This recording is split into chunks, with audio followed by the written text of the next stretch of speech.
The term diaspora, I believe, originally referred to the Jewish diaspora. We're the archetypal diaspora.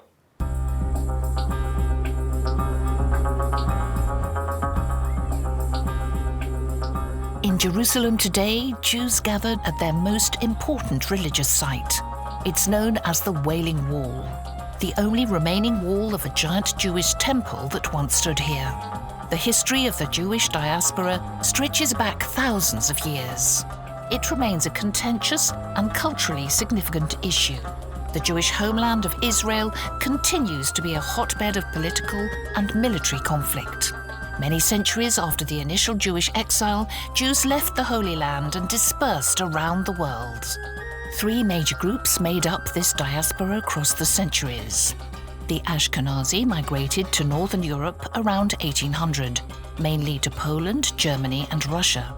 The Sephardim migrated to Spain and Portugal and lived there for centuries. But then, after being expelled during the Inquisition, they resettled in North Africa and across the Mediterranean to Venice, Constantinople, and the countries of Greece and the Balkans. And more recently, the Mizrahi Jews from Arabic countries in the Middle East who returned after 1948, largely because Arab populations rejected them. Today, 1,500 refugees a month are entering Palestine, under the strict quota fixed by Great Britain. When the diaspora returned to Israel in the 19th and 20th centuries, many to escape Russian pogroms and the Holocaust, they brought with them the customs and cultures from their adopted countries. The ruin of the Western Wall today provides a visual metaphor for the resilience and survival of the world's oldest and most persecuted diaspora. One of the unfortunate themes of Jewish history has been one of victimhood, persecution, anti-Semitism. That victimhood narrative, kind of culminating with the Holocaust, is a very powerful one that still carries quite a lot of currency for the Jewish people. The sort of Jewish experience of being kind of canaries in the coal mine, right? That if things are going bad, start seeing how mass society is treating the Jews, because at least in our experience, they're going to start to hit us first.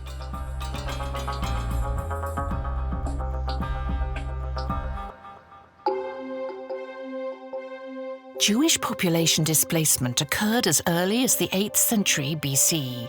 Jews were expelled from the Kingdom of Israel by the Assyrians. Centuries afterwards, following annexation by the Babylonian Empire, a large part of the Jewish population was sold into slavery and deported, although many returned following the Persian conquest of Babylonia by Cyrus the Great, many did not. With the coming of Jesus Christ and his crucifixion, Jews were blamed for his death, setting off a belief that would last for millennia.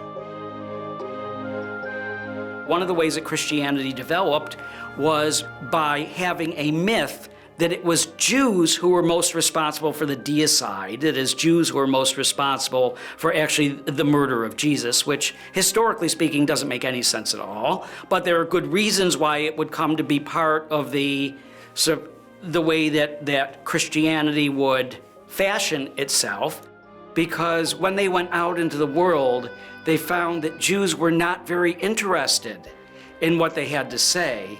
So although there were, of course, some Jews here and there that were, what they wound up doing was preaching mainly to non-Jews, and they mainly converted non-Jewish communities.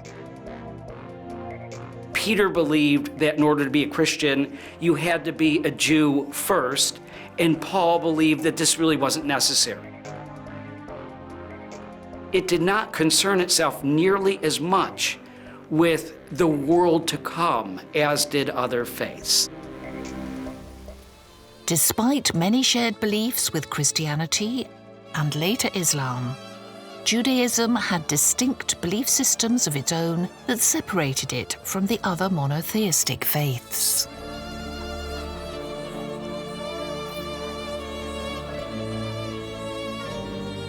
The only place where Jesus really completely departed from the Jewish world, where he really said something that it was something that Jews, generally speaking, found completely unacceptable, and to this day find completely unacceptable, that is the idea that, that marriage was holy in such a way that a man and wife could not ever be separated. They could not be divorced, that it was absolutely permanent. Judaism had always made it rather difficult to convert.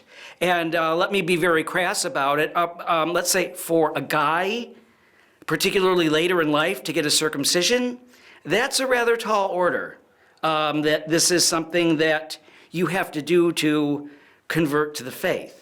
So, and other things as well. So in a lot of respects, Judaism has rather kept a fairly tight gate, even though there are some periods where conversion was easier than others, and I think it's a myth to say that they never encouraged it, but it is very, very different from these other religious faiths where you could basically say a formula and convert. Judaism just did not quite work that way.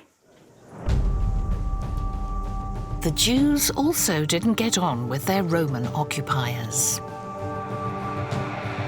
They found this to be very problematic, that Jews in many respects continued to rule themselves. They were sort of, unwieldy as people, and the Jews disagreed among themselves about to what extent they should be subservient to Roman culture and politics and even levels of taxation, which sometimes in places this worked out quite well. By the time of the destruction of Jerusalem in 70 AD, more Jews lived outside Israel than in Israel. The destruction proved to be a major turning point in the history of the Jewish people, robbing them of their central homeland and deepening their already burgeoning sense of displacement.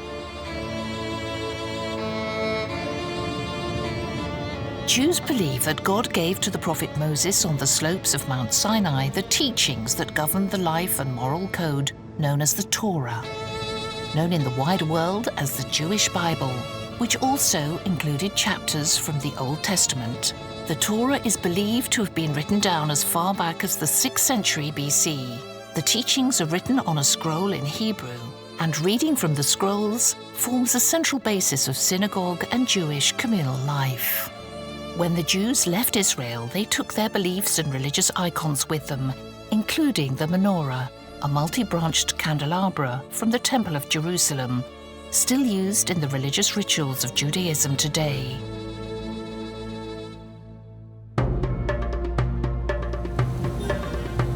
A major Jewish population grew in Alexandria, accounting for nearly 40% of the city's population. In the centuries that followed, the Jewish population migrated throughout Europe, the Middle East, and Asia, and the pre-existing diasporas expanded. Jews in northern and central European countries, such as Germany and France, were known as Ashkenazi Jews. Jews who settled in the Iberian peninsula were known as Sephardic Jews. Middle Eastern Jews were known as Musari Jews. As time developed, these diasporas expanded. During the Middle Ages, Jews continued to be viewed with suspicion.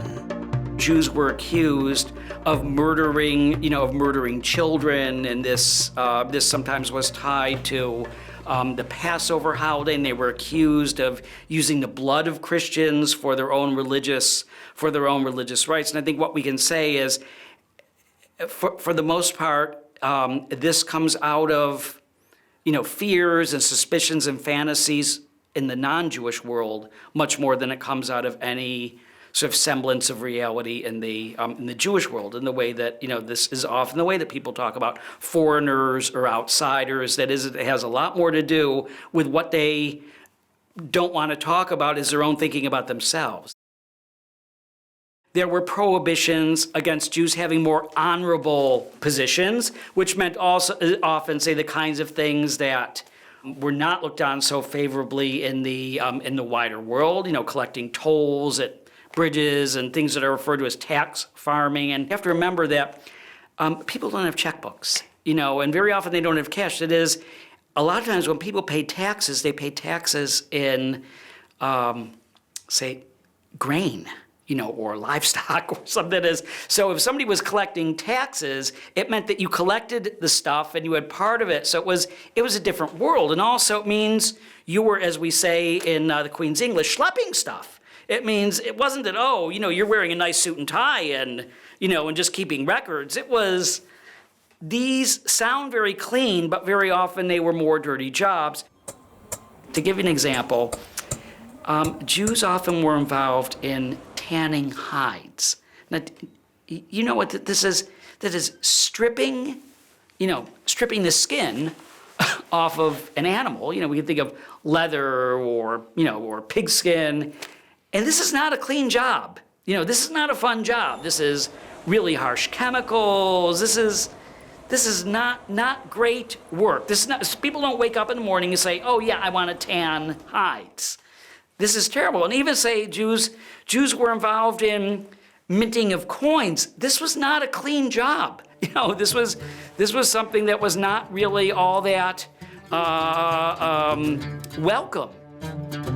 During the Spanish Inquisition in the 15th and 16th centuries, hundreds of thousands of Jews were expelled or left the Iberian Peninsula and settled throughout Europe and the Middle East, notably in Morocco, Istanbul, and European cities such as Venice, Antwerp, and Amsterdam.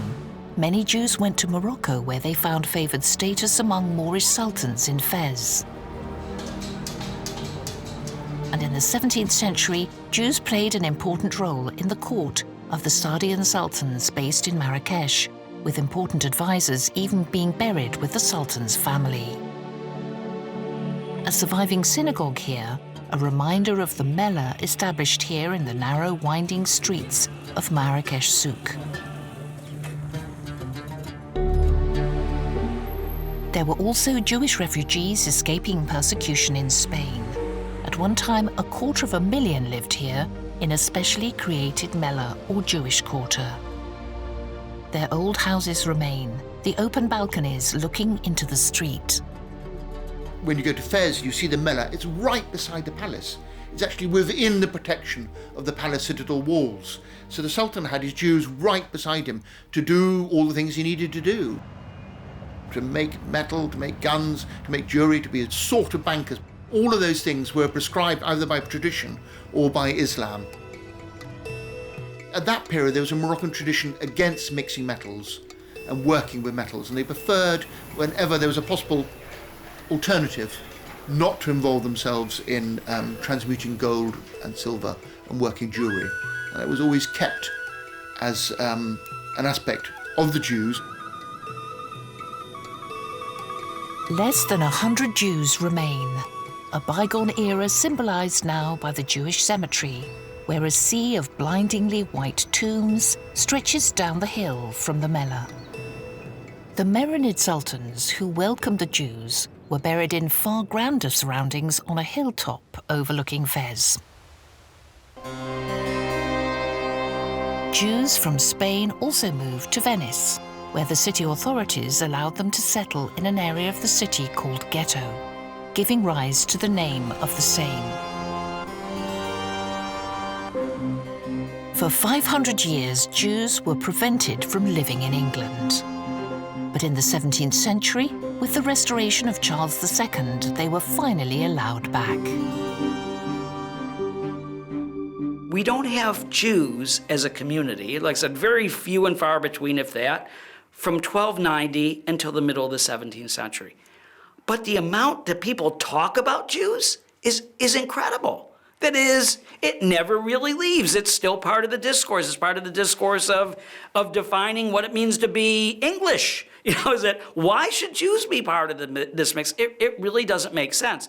But I think that part of it is this sort of a notion of, well, Jews seeing themselves as chosen people, and what people doesn't see itself as a chosen people. That is, almost everybody sees themselves as a chosen people or having some sort of special mission. So this will often interfere the way they conceive of their own nation or national mission. Sometimes Jews will be seen as the group that doesn't fit in, or as the anti-type to that. So there will be different reasons, and very often these groups will disagree among themselves.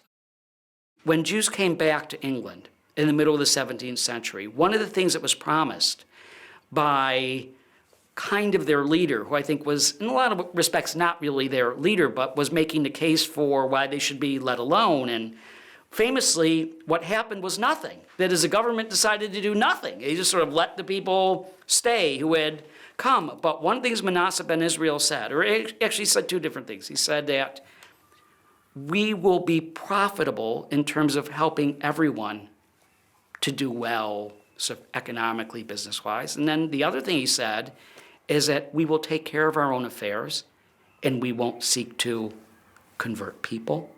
That we will basically be, taking care of ourselves. And this was so, in some ways, that was rather attractive. The idea that, they're going to sort of be seeing to things on their own. Jews from the Iberian Peninsula who had been instrumental in the trading houses of Antwerp, which at the time of the Inquisition was part of the Spanish Netherlands, were among the many who moved to Amsterdam after a revolt against Spanish Catholic rule by Protestants. In the 17th century, they established one of the largest synagogues in Europe, still here today. They were not overtly Jewish. They were what were called conversos. That is, they came from the Iberian Peninsula. They had Jewish ancestry. Long ago, before 1492, who had sooner or later been forcibly converted. So from that point on, they were Christian, sometimes very sincerely so, sometimes they were would-be Jews. They brought their Iberian connections to the economic miracle, and as they found it safe, came out more openly as Jews. They, by the 1630s, were able to practice Judaism entirely openly. They take their business with them, they take their capital, and a whole lot of artists too, and skilled craftsmen also migrate to Amsterdam. So Amsterdam receives, in a sense, a huge sort of bonus, really. It receives this windfall, really, of merchant capital and skills, particularly, shifting northwards.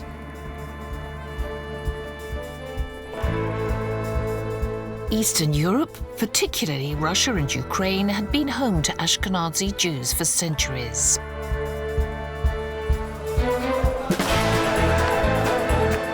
Since the fall of the Soviet Union, religious pilgrims, in particular from all over the world, have been returning to rediscover the lands of their ancestors.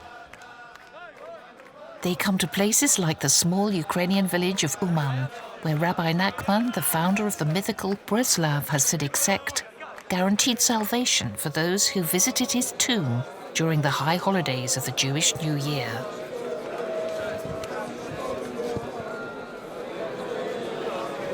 More and more pilgrims arrive every year, up to 35,000 of them in recent years. All of them, they are in the same spirit, and they feel like they are one body. The Breslov sect emphasizes brotherly love and happiness, and the annual pilgrimage has been described as the equivalent of the Burning Man festival for Hasidic Jews. What some of the people, I know what I'm trying to do is to focus in internal life and global peace. I know it doesn't look like it so much, but that's what we're trying to do.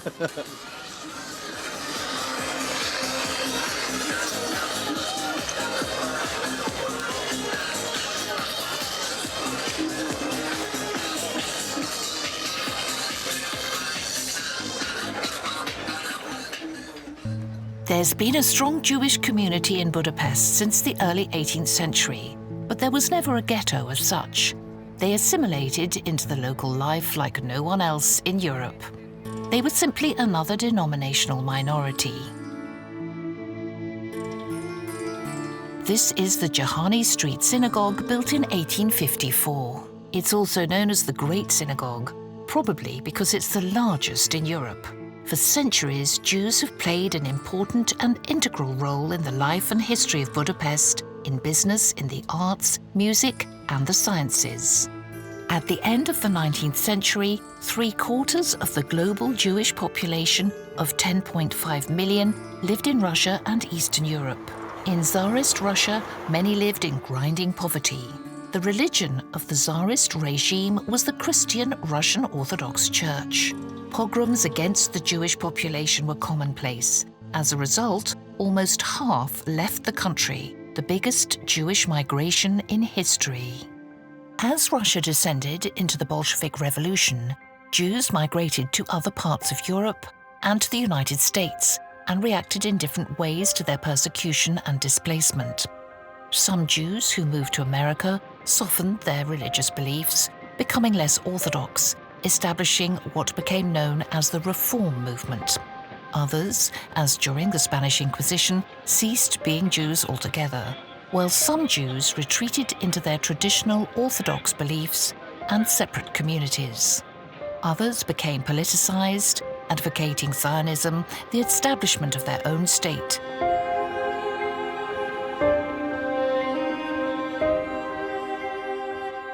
They were influenced by the revolution in Russia, where Jews had joined the communist revolution to overthrow the dictatorial and exploitative Tsarist regime.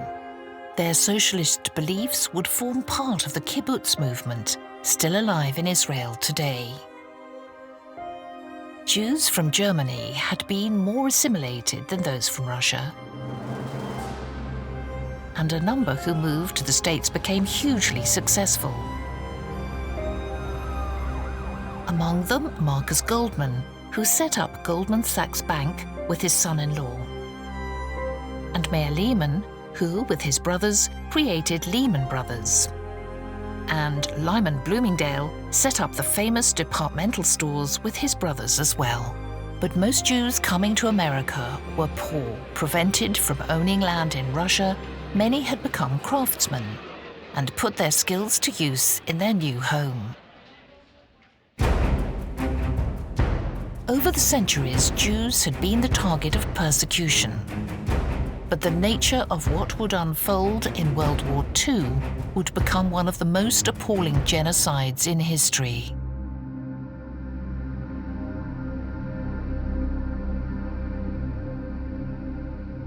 Immediately prior to World War II, there were some 70,000 Jews living in Krakow. Only 10% would survive the Nazi occupation. Huge numbers had been evicted from their homes in 1940, many of them crammed into an improvised ghetto. And then there were thousands more who were being deported to forced labor camps and concentration camps.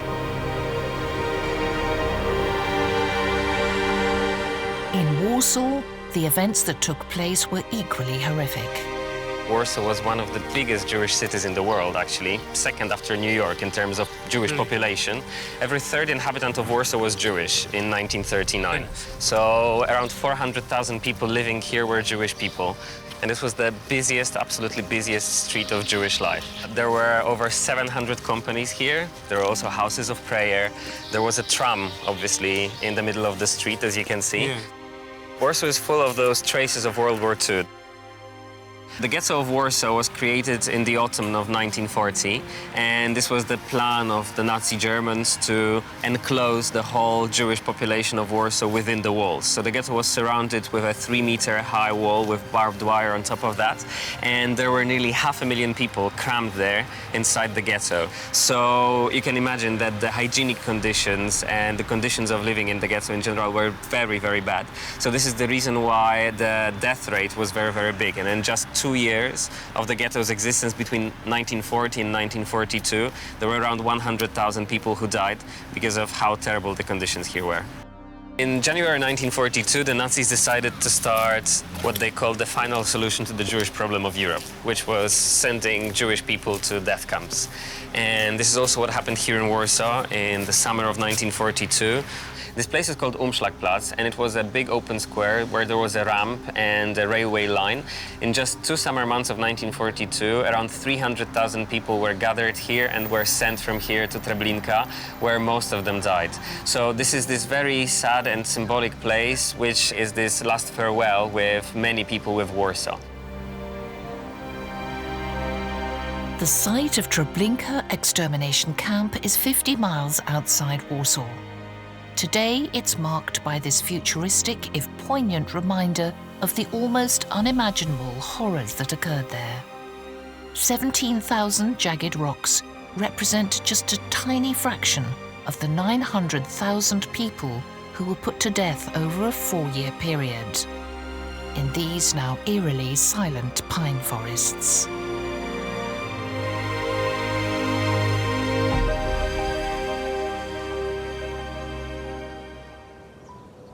The most shocking reminder of the Holocaust occurred at another Nazi concentration camp in Poland, Auschwitz. What remains of the concentration camp is a museum, and Judge Shaw Mansfeldt is one of the regular tour guides here. As you know, we'll see two places, so we'll start let's say, chronologically, where the history of Auschwitz started, and then after a short break we'll go and see the so-called Auschwitz II, or Birkenau, Auschwitz II. So let us start at once.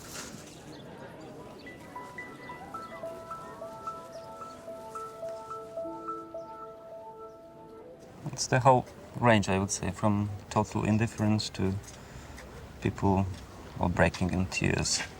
And most often, on the average, just people are shocked. That's true. Some of them cry, especially when seeing the baby clothes or the suitcases with the birth dates.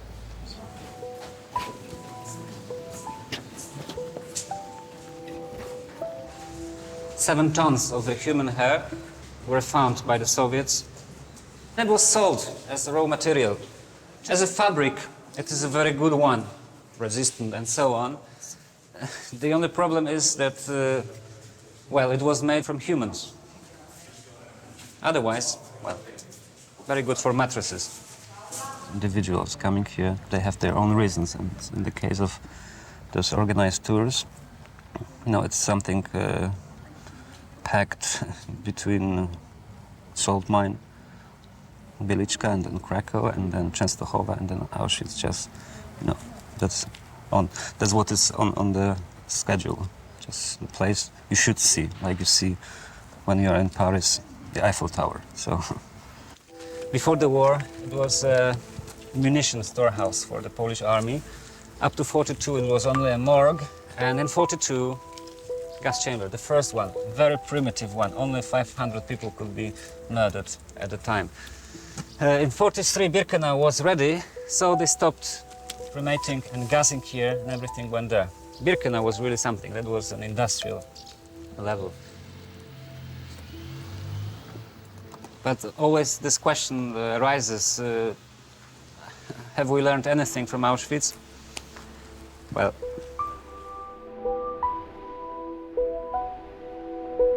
to forget is to repeat. Even more important, I think, is not trying to understand, is to condone. If you say, I'm not a Jew, I'm not interested in it, then you're making a big mistake.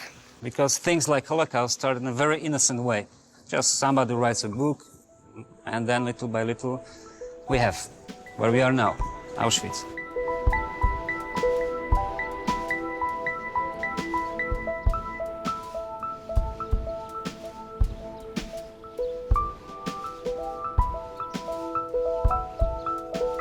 The Holocaust would not just be confined to Poland.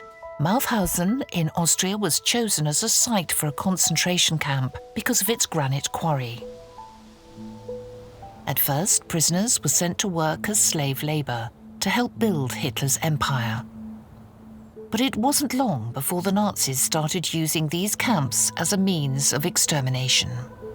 Prisoners were forced to carry rocks from the quarry, and on this cliff top, guards would make the prisoners line up and then force them, one by one, to push the person in front off, the bodies hitting the rocks and lining the quarry floor below.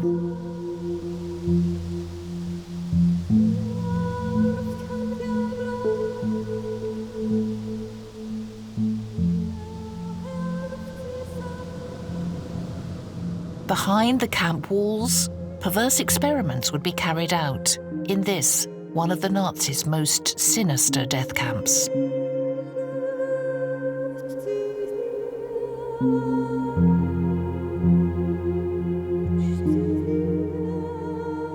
The Holocaust, which claimed the lives of almost 6 million Jews, would lead to a massive exodus of Jews from Europe.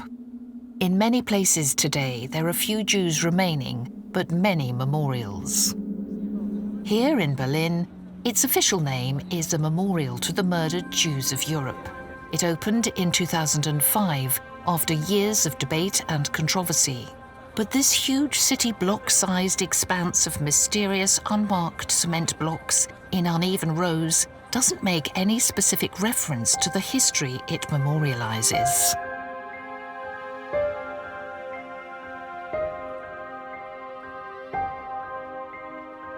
One of the most powerful memorials is in Israel, in Jerusalem, the Yad Vashem, built on the Mount of Remembrance. The museum commemorates the victims of the Holocaust and pays tribute to the non-Jews, such as Schindler, who risked their lives to save others.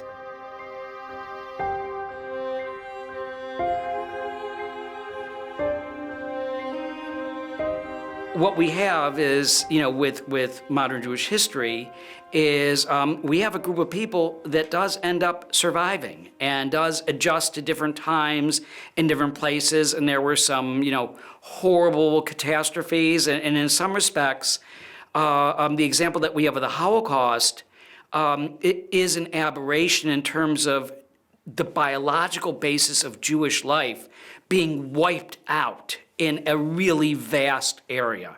That is, this is something that it really did not often happen in the way that it did in the Holocaust, in terms of places where, say whole countries, where there had been Jews all over the place, where after this short period there were hardly any or none at all in these places where they had been, again, such a significant part of it.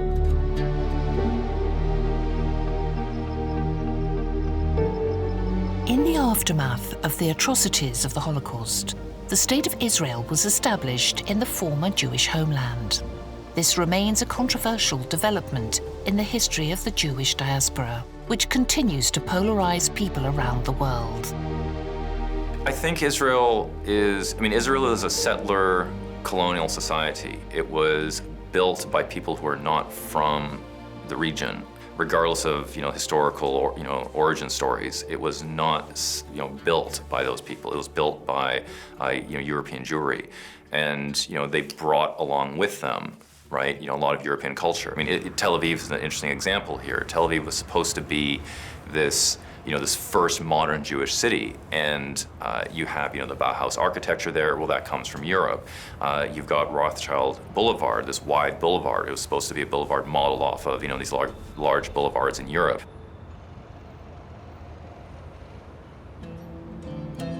The history of Algeria's Jewish community dates to the 1st century, when Jews were expelled from Judea after the destruction of the Second Temple. But it was in the 16th century that many Spanish Jews emigrated to Algeria following their expulsion from Spain and Portugal. Many lived here in the Algiers Kasbah, separated from the Muslim community but coexisting peacefully. But when Algeria became part of metropolitan France in 1830, the oppressed Jews greeted the French as liberators. 40 years later, French nationality was given to the entire Jewish community. But over time, as throughout history, the Jews found themselves between a rock and a hard place. Under French Vichy rule during World War II, Jews not only were stripped of their French nationality, but were sacked from public service jobs and subjected to quotas and restrictions. Citizenship was reinstated in 1943 as the Vichy regime collapsed. But the loss of Algeria, the jewel in the crown of France's colonial empire, and the subsequent bloody War of Independence was a disaster for Algeria's Jews. An independent Algeria chose to erase all traces of Jewish presence and cultural history, claiming that Algeria's Jews cast their lot in with France in a betrayal of Algeria's Arabs. In the city of Oran, this great synagogue simply disappeared.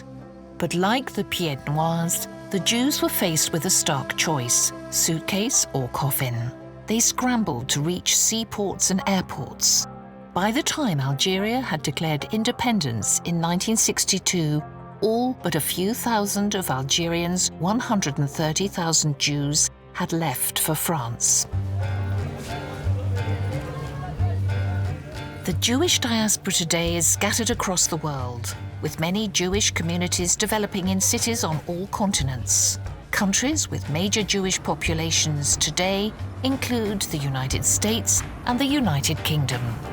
It was a good moment for large groups of people to come to both countries because the economy was expanding so rapidly in both. And I'd say this was particularly true in the United States, but it was also true in Britain. And it also was lucky that the vast bulk of poor Jews who came to both places had mainly worked in the garment industry. So even if they weren't doing exactly what they had done in the old country, this was actually not a bad thing to be doing, even though the wages were lousy, the conditions were lousy. Jews tended to come to a greater extent in family groups, as compared to other immigrant groups where very often it was men, say single men.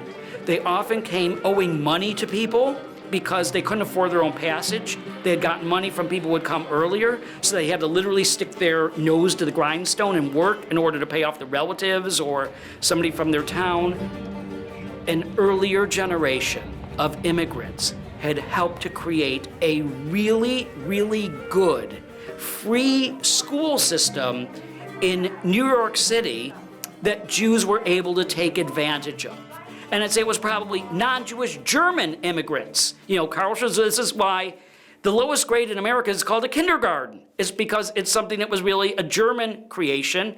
And then in terms of who staffed it, it wasn't Jews, it was largely Irish women who were teachers in these schools, who were overwhelmingly really, really good. The Jews didn't create this, but they were able to take advantage of it, and I'd say it's sort of to their credit. What is the circumference? Yes, Klein. The edge of the circle, which measures the length of the circle. Very nice. Kids went to school, they learned to speak English, they taught their parents English, so the speed with which Jews acquired English was greater, but it's because they had more children. It's not rocket science. And then also, although Jews had very mixed feelings about it, there wasn't a great emphasis on maintaining the language that they had come with, which was overwhelmingly Yiddish. Although it didn't simply go away, and there was, a lot of respects, great pride in it, and, Yiddish newspapers and all that kind of thing, but it wasn't seen as something that was really important to keep going among your own children. There is a debate within the Jewish community about whether the diaspora is a good thing or not. Many Zionists are highly critical of the idea of the Jewish diaspora and believe that the goal of Zionism can only be achieved when the entirety of the Jewish race return to the homeland. Israel has produced an environment that linked Judaism to the state in a way that's never existed for the Jewish people. And I think, personally, that's not been a positive development. I think it's actually been a negative development for the Jewish people, because one of the things that characterize Jewish life and Jewish identity has been diaspora, our rootlessness, and the fact that we don't have a nation state to attach our identity to. And I think that's important because, a lot of who we are came from that experience of, finding homes in the various places that we live, and while maintaining ties with, other Jewish communities in other places, and still having that kind of sense of Jewish peoplehood, irrespective of the pull of the nation state. We like to think in the nation state as though it's inclusive, right? Everybody here is part of the same community. But it's actually the opposite. The nation state is exclusive because it basically tells you who is not a member. That's how they function, by identifying who can't count. Israel is built on that idea. And I think that when that idea was merged with, Jewish religion, it fundamentally changed an element of Judaism. And I find it personally painful to see the extent to which mostly Orthodox, but not exclusively, Jewish communities and Jewish leadership goes to identify Jewish identity with Israel.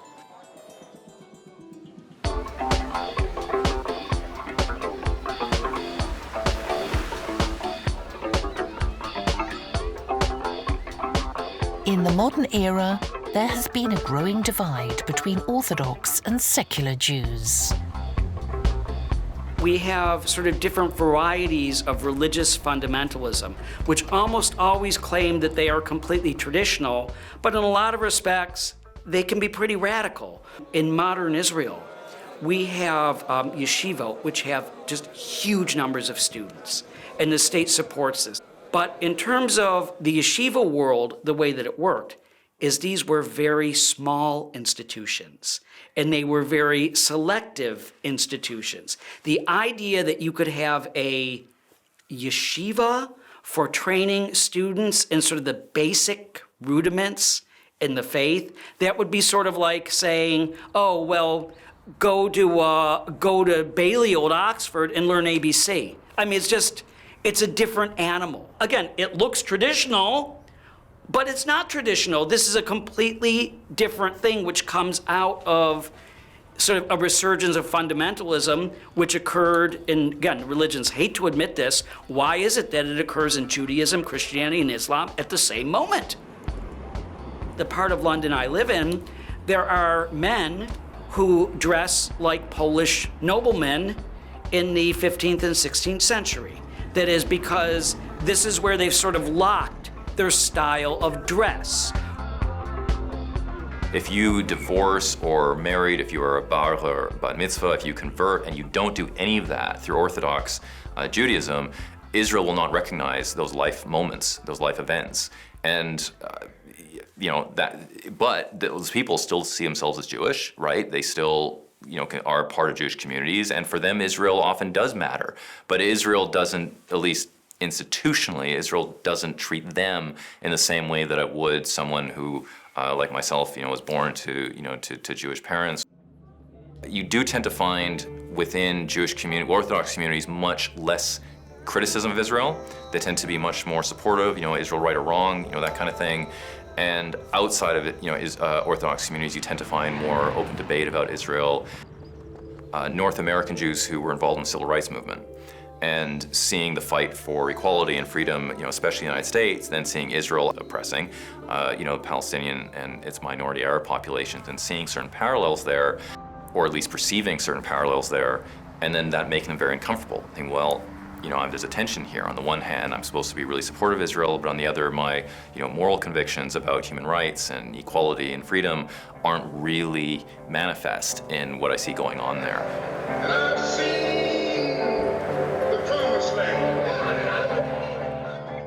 However, like all minorities, Jews can suffer in monocultural national environments.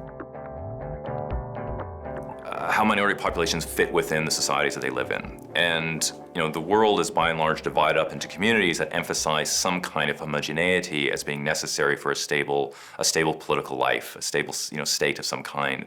And that's the narrative of Europe. It's the narrative of the nation state. It's what Israel is built on. It's the story that frames the modern world, that political stability and a prosperous future is tied in some way to a nationally homogenous community. And that narrative was, it constantly comes up, right? So, one of the things about the Jewish people, which places us in a slightly unique, case within that context, is that unlike a lot of other minority communities, we are a non-visible minority in Europe and in North America, because we're white. At least the Ashkenazi Jews are, and that non-visibility creates, if you will, the added complexity of us being enemies lurking within the midst, right? And that's where historically you get these sort of fears around dual loyalty and concerns that that the Jewish people might be harboring loyalties, to they say Israel as opposed to the United States or to Canada or Britain, whatever else. But even before that, you would get the sense that, there's these people in our midst that, kind of are, blending, and we can't see them. That's very modern, though, right? Historically, Jews would have been isolated in ghettos. They're wearing different dress. But once you start to look like everybody else and you're still different, that challenges this idea of modern national homogeneity, where everybody's supposed to kind of look the same. For the Jews, despite the establishment of a reborn homeland in Israel, life as a minority in their adopted homelands elsewhere will continue to throw up challenges. As with all minorities, this has been the case throughout history. There are today a variety of thriving Jewish communities around the world, which have contributed significantly to their new homes, while preserving the core tenets of their cultural and religious identity. But as the world's oldest diaspora nation, Jews have experienced life as outsiders for centuries and continue to right up to the present day.